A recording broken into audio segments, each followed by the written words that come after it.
জীবনে মনে হয় এতগুলো গুণা করিনি যতগুলো শত্রু বানিয়েছি। প্রথমে বন্ধুত্ব রূপ নিয়ে এসে যে মানুষগুলো মুখোশ পরে আমাদের সাথে অনেক ভালো একটি সম্পর্কে জড়িয়ে আমাদেরকেই ছোবড় মারে, তার কিন্তু কখনোই ভালো থাকে না।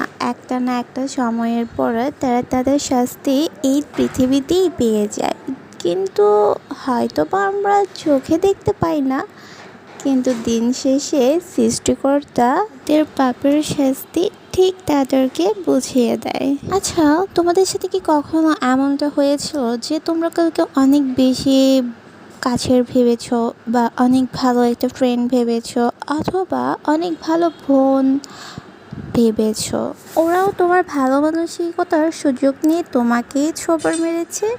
হয়েছে নিশ্চয়, কারণ সবার সাথেই কম বেশি হয়ে থাকে এমনটা। আর ওরা যদি আমাদের লাইফে নাই আসতো, তাহলে আমরা লাইফ থেকে এই শিক্ষাগুলো পেতাম না, আর এই শিক্ষাগুলো আমাদের জন্য অনেক বেশি প্রয়োজন। ধন্যবাদ সবাইকে আজকের ভিডিওটি দেখার জন্য আর আমার কিছু কথা শোনার জন্য। আসসালামু আলাইকুম সবাইকে।